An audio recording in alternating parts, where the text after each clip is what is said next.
Desde hace siglos, una pregunta ha inquietado a reyes, profetas y estudiosos de las Escrituras. ¿De dónde vendrá el anticristo? No se trata solo de curiosidad teológica, sino de una advertencia espiritual que atraviesa generaciones.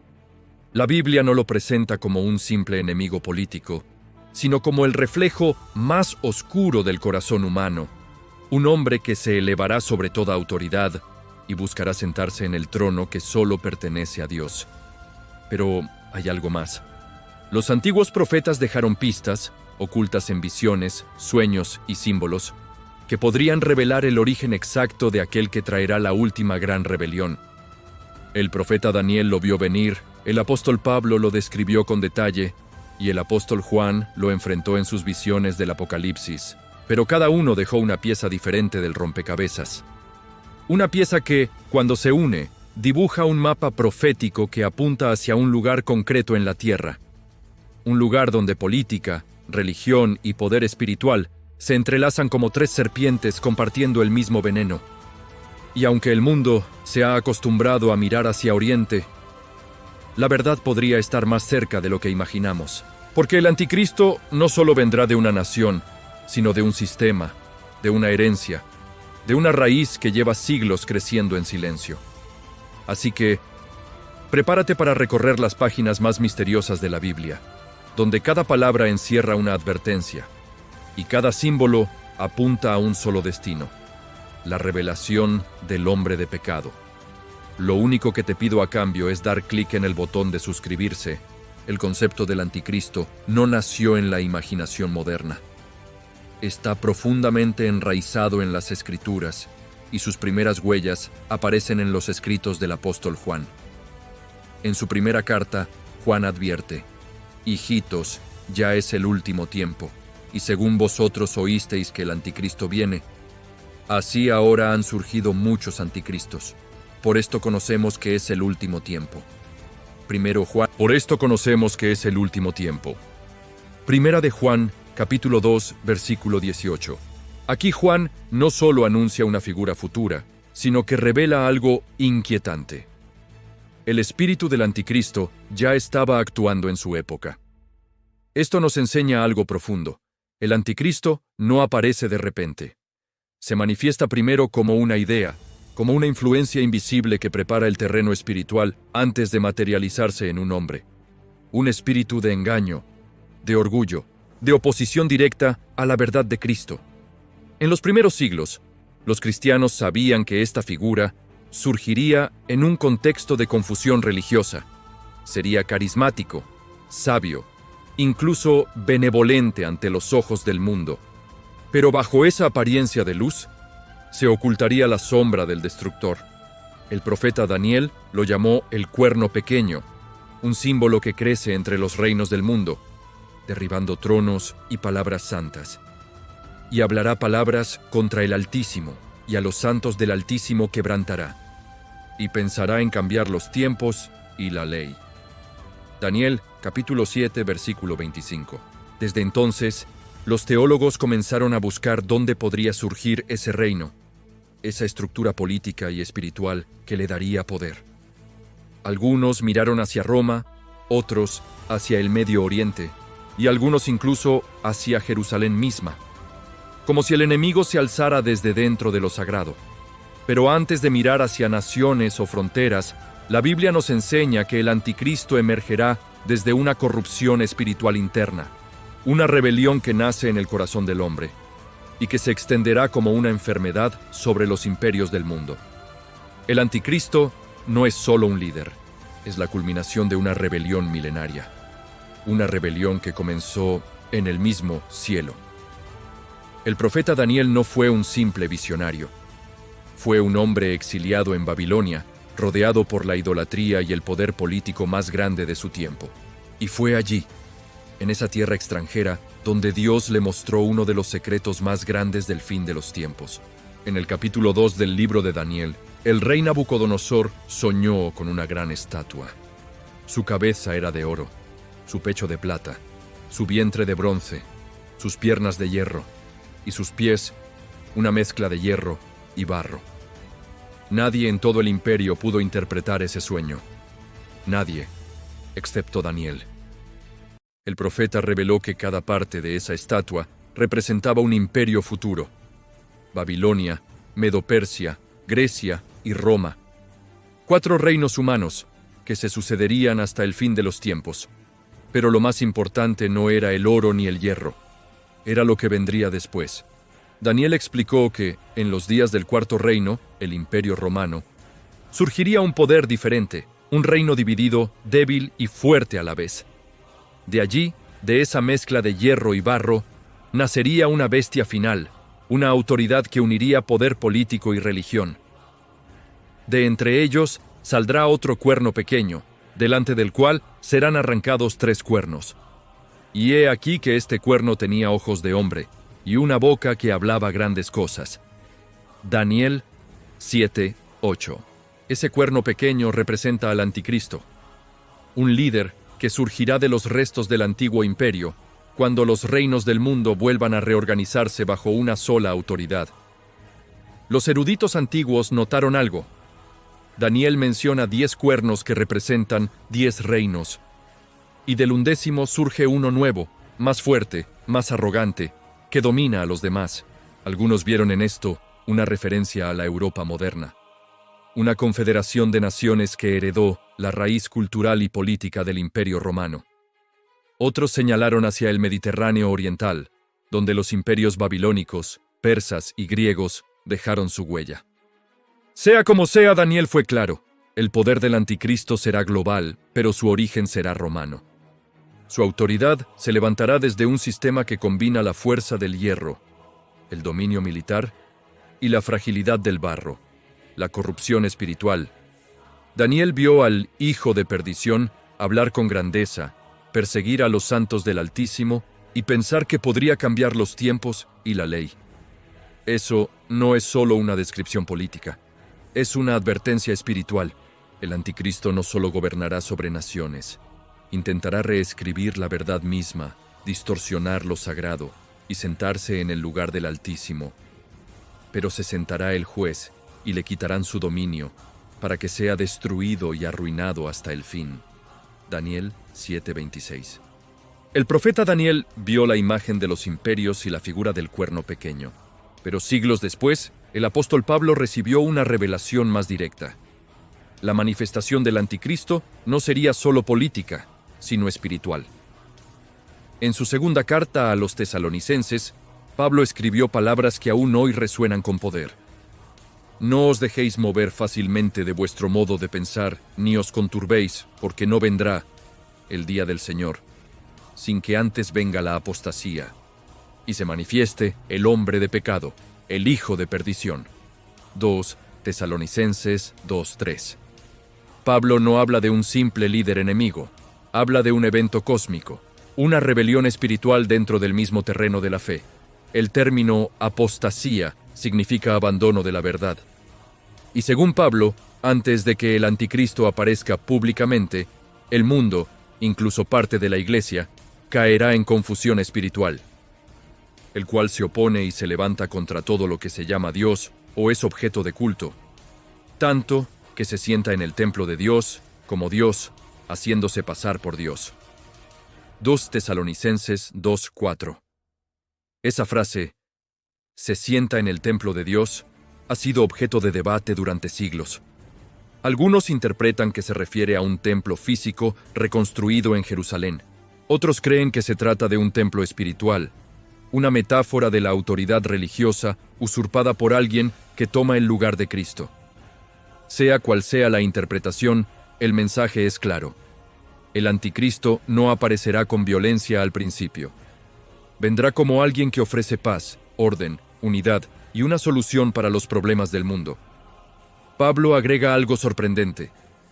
Ya está obrando el misterio de la iniquidad, solo que hay quien al presente lo detiene hasta que él a su vez sea quitado de en medio. 2 Tesalonicenses 2:7. Este misterio de iniquidad es la fuerza espiritual que prepara el terreno. Un sistema invisible que trabaja detrás de las instituciones, detrás de la cultura, detrás del corazón humano, y el que lo detiene. Una figura misteriosa que muchos asocian con el Espíritu Santo, la presencia de Dios que aún restringe el mal. Cuando esa contención desaparezca, cuando el bien deje de resistir, entonces, dice Pablo, el hombre de pecado se manifestará abiertamente, y entonces se manifestará aquel inicuo, a quien el Señor matará con el espíritu de su boca, y destruirá con el resplandor de su venida. Tiux, Tesalonicenses 2:8. Pero antes de su destrucción, él tendrá su hora, una hora de poder, engaño y gloria terrenal. Su reino se construirá sobre la mentira disfrazada de verdad, y el mundo, cansado de caos, lo recibirá con los brazos abiertos. La pregunta ha resonado durante siglos entre eruditos y creyentes. ¿De dónde vendrá el anticristo? ¿Será del pueblo judío o surgirá de entre los gentiles? En el libro de Daniel se nos da una clave. El cuerno pequeño que surge de las 10 naciones del Cuarto Imperio, Roma, parece señalar un origen occidental, gentil. Y de uno de ellos salió un cuerno pequeño que creció mucho hacia el sur, hacia el oriente y hacia la tierra gloriosa. Daniel 8:9. Muchos intérpretes vieron en esto un símbolo del resurgir del Imperio Romano, una confederación de naciones que volvería a dominar la política global en los últimos días. Para ellos, el anticristo sería un líder europeo o mediterráneo, heredero de Roma, con poder político y militar sin precedentes. Pero hay otra corriente, más profunda, más espiritual, una que afirma que el anticristo será de origen judío. Esta interpretación se basa en una frase inquietante pronunciada por Jesús: «Yo he venido en nombre de mi Padre, y no me recibís. Si otro viniere en su propio nombre, a ese recibiréis». Juan 5:43. Algunos rabinos mesiánicos sostienen que el otro que los judíos recibirán será un falso Mesías, un impostor, que afirmará ser el cumplimiento de las promesas hechas a Abraham y David. El profeta Daniel añade un detalle sutil. No hará caso del Dios de sus padres, ni del amor de las mujeres, ni respetará a Dios alguno, porque sobre todo se engrandecerá. Daniel 11:37. La expresión «el Dios de sus padres» es una frase hebrea utilizada frecuentemente para referirse al Dios de Abraham, Isaac y Jacob.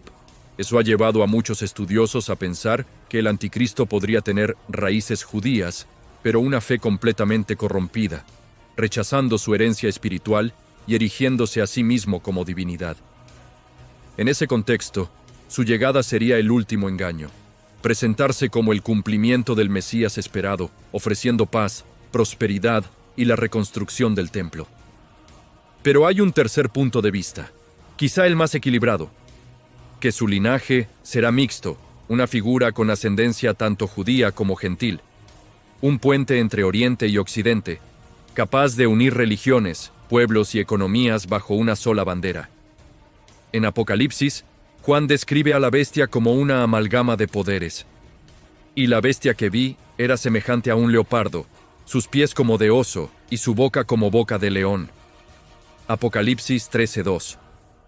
Estos símbolos, extraídos del libro de Daniel, representan imperios diferentes: Grecia, Persia y Babilonia. La bestia final combina los tres. Un poder híbrido que lleva en sí la esencia de todos los imperios antiguos. Así, el anticristo no sería simplemente un hombre, sino un sistema encarnado en un individuo. La culminación de siglos de rebelión, la síntesis de lo político, lo religioso y lo espiritual.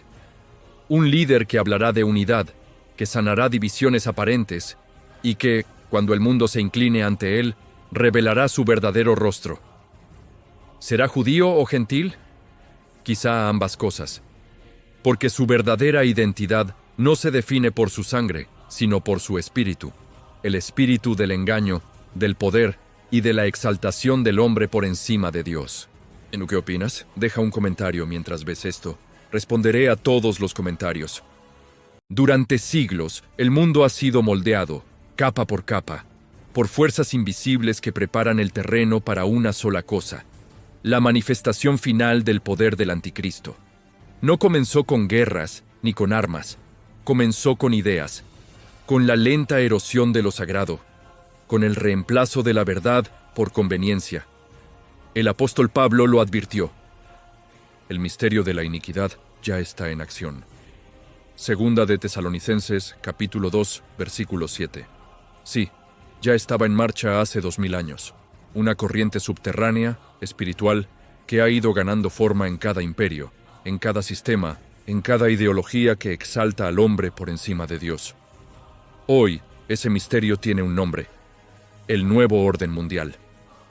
No es solo un proyecto político, es un orden espiritual, una arquitectura invisible diseñada para unir al mundo bajo una sola bandera, una sola economía, una sola creencia, que el hombre es su propio Dios. Las piezas ya están en su lugar. Sistemas digitales globales, monedas virtuales centralizadas, control de la información y una creciente intolerancia hacia la fe auténtica. En Apocalipsis capítulo 13, Juan ve una bestia que domina sobre toda lengua, pueblo y nación. Esa descripción ya no suena a fantasía profética, suena a nuestra realidad globalizada. Y junto a esa bestia surge otra, un poder religioso que hace que todos adoren a la primera, y ejerce toda la autoridad de la primera bestia, y hace que la tierra y los moradores de ella adoren a la bestia. Apocalipsis capítulo 13 versículo 12. Ese segundo poder no es militar, es espiritual. El falso profeta, la voz que promueve la unidad falsa, la religión universal del amor sin verdad, de la paz sin arrepentimiento, de la fe sin cruz. Y así, el escenario se completa. Un sistema financiero que controla quién puede comprar o vender. Un poder político que promete paz y seguridad. Y un poder religioso que convence a las masas a adorar al líder que se levanta. Y hacía que a todos, pequeños y grandes, ricos y pobres, libres y esclavos, se les pusiese una marca en la mano derecha o en la frente. Apocalipsis, capítulo 13, versículo 16. Narrador, ya no se trata de ciencia ficción, es tecnología, es política, es espiritualidad mezclada con control. Y mientras el mundo celebra la nueva era de la humanidad, la profecía bíblica nos advierte: cuando todos hablen de paz y seguridad, vendrá destrucción repentina. Primera de Tesalonicenses, capítulo 5, versículo 3. El sistema ya está listo. Solo falta el hombre que lo encarne. Aquel que surgirá como salvador en medio del caos, como pacificador entre religiones, como héroe ante el colapso económico. Daniel lo dijo así: con halagos conquistará los corazones, y cuando se sientan seguros, destruirá a muchos. Daniel, capítulo 8, versículo 25. El mundo creerá que ha entrado en una era dorada, pero será el principio del dominio más oscuro de la historia humana. Y cuando todo esté bajo control, cuando no haya lugar para disentir, cuando la fe verdadera sea considerada amenaza, entonces aparecerá Él, el que se sienta en el templo de Dios, proclamándose a sí mismo como Dios. El sistema está listo, las mentes están listas, las naciones están listas, solo falta que se levante el hombre de perdición, y entonces, cuando la humanidad crea haberlo perdido todo, cuando el caos político, la crisis económica y el colapso espiritual alcancen su punto máximo, una figura emergerá. Un hombre que no parecerá un dictador, ni un tirano, ni un enemigo. Parecerá un salvador. En Apocalipsis, capítulo 13, Juan escribe: y toda la tierra se maravilló en pos de la bestia. Apocalipsis, capítulo 13, versículo 3. No dice una parte de la tierra. Dice toda la tierra, un fenómeno global, una adoración colectiva. Este hombre hablará con una autoridad magnética. Su voz será calma pero poderosa. Sus palabras, dulces pero penetrantes. Dirá lo que el mundo desea oír: unidad, paz, restauración. Y millones creerán que la humanidad, por fin, ha encontrado a su verdadero líder. Pero lo que pocos sabrán es que detrás de su sonrisa se oculta un espíritu antiguo, el mismo que susurró a Eva en el Edén, el mismo que intentó tentar a Cristo en el desierto. Daniel lo describe como un rey altivo de rostro y entendido en enigmas. Daniel, capítulo 8, versículo 23. Su inteligencia será asombrosa, su carisma irresistible, su poder de persuasión sobrenatural. Y poco a poco, lo que comenzó como una figura política se convertirá en un símbolo espiritual universal. Religiones antiguas lo citarán como cumplimiento de sus profecías. Sectas lo llamarán el elegido. Y aún muchos cristianos tibios creerán que es el Cristo vuelto a la tierra. Jesús lo advirtió con claridad. Entonces, si alguno os dijere, «He aquí, aquí está el Cristo», o «Allí», no lo creáis. Mateo capítulo 24, versículo 23. Pero el mundo creerá, porque este falso Mesías hará señales y prodigios. Y hacía grandes señales, de tal manera que aún hace descender fuego del cielo a la tierra delante de los hombres. Apocalipsis, capítulo 13, versículo 13. Su poder no será humano. Será otorgado por el dragón, la antigua serpiente que desde el principio buscó adoración. Y el mundo, cegado por los prodigios, le entregará lo que pertenece solo a Dios: la adoración. Y cuando todos los ojos estén puestos en él, cuando el mundo entero repita su nombre como una oración, entonces mostrará su verdadero rostro.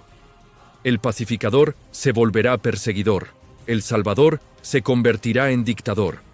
El constructor del templo se sentará dentro de él, proclamándose Dios, el cual se opone y se levanta contra todo lo que se llama Dios o es objeto de culto, tanto que se sienta en el templo de Dios, haciéndose pasar por Dios. Segunda de Tesalonicenses, capítulo 2, versículo 4. Ese será el momento en que comenzará la gran tribulación. La humanidad se habrá entregado voluntariamente al mayor engaño de la historia, y aquellos que aún sostengan la verdad serán perseguidos, silenciados, eliminados. Pero incluso entonces, el cielo no permanecerá callado, porque cada acto del anticristo solo cumplirá lo que las Escrituras ya anunciaron. El falso Mesías reinará por un tiempo, pero su dominio tendrá fecha de caducidad, porque aquel a quien imita, el verdadero Cristo, ya tiene preparado su regreso. Y cuando Él aparezca, la mentira caerá, la bestia será destruida, y el reino eterno de Dios se levantará para siempre.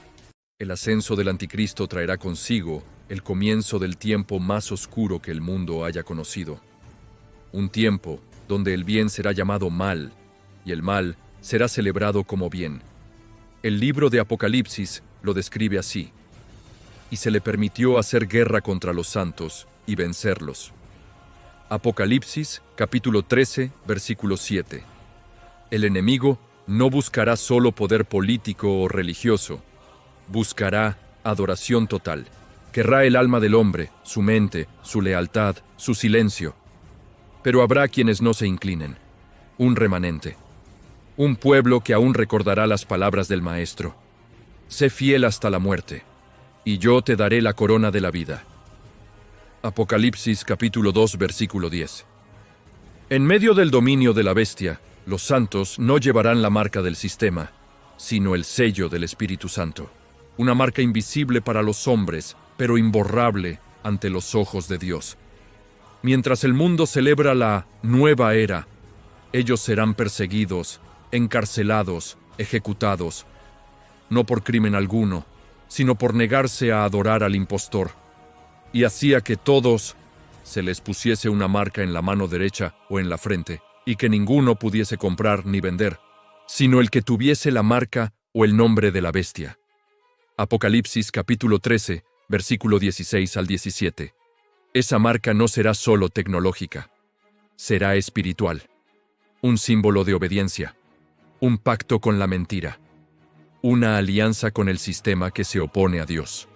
Y aquel que se niegue será aislado del mundo, excluido del comercio, tratado como enemigo del progreso. El anticristo prometerá libertad, pero ofrecerá esclavitud.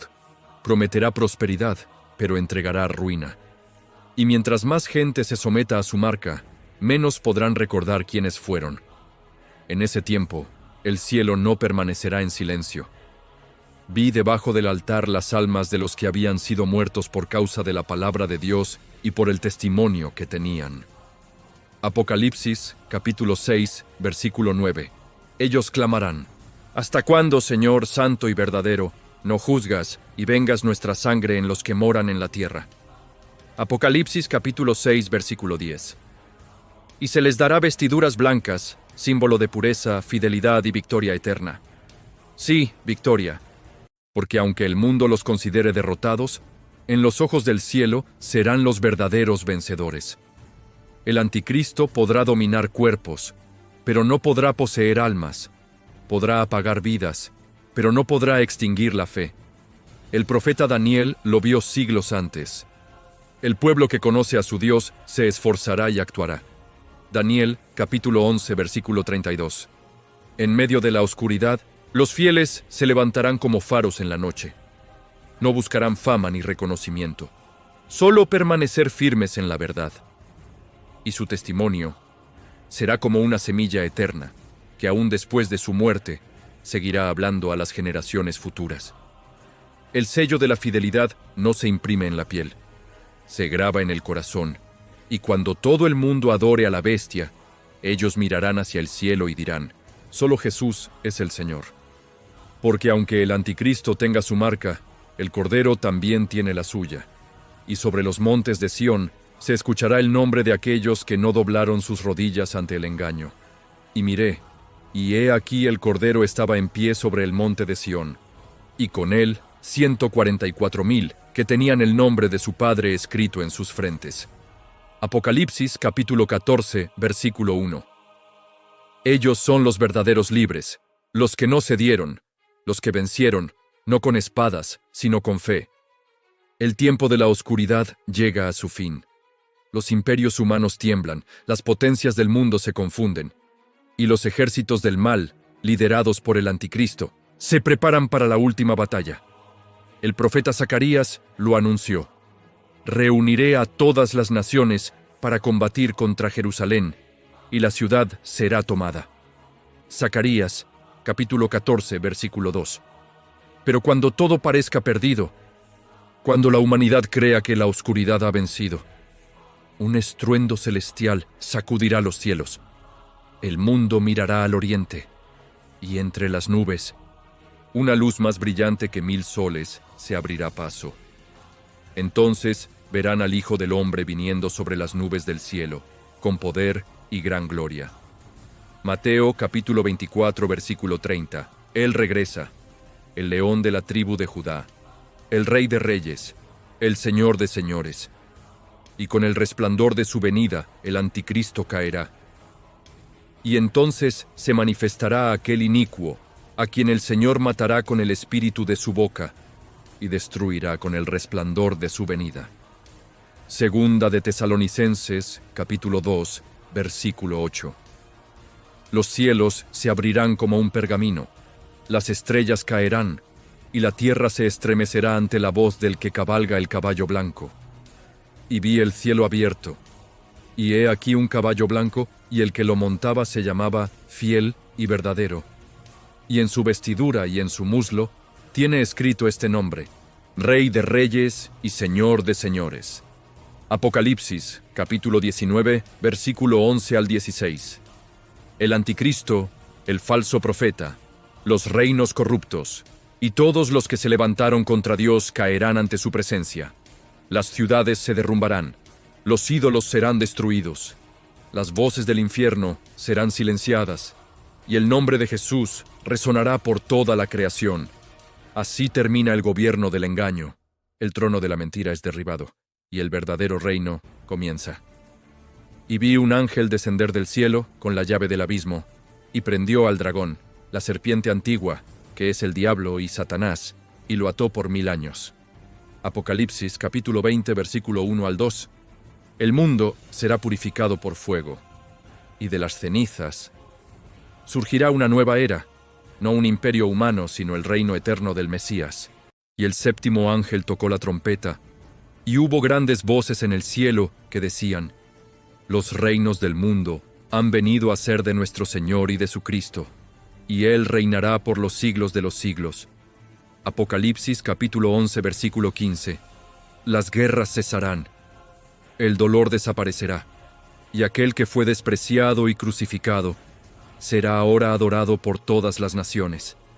y toda rodilla se doblará, y toda lengua confesará que Jesucristo es el Señor. Filipenses capítulo 2, versículo 10 al 11. El Rey regresa no como cordero sufriente, sino como guerrero invencible. Su mirada es fuego, su palabra es espada, su trono es justicia, y con él descenderán los santos, los mártires, los fieles, para reinar junto a él. Bienaventurados y santos los que tienen parte en la primera resurrección, y reinarán con Cristo 1000 años. Apocalipsis, capítulo 20, versículo 6. La historia no termina en oscuridad, termina en gloria, porque aunque el anticristo se levantó, fue solo para que el poder de Cristo brillara aún más.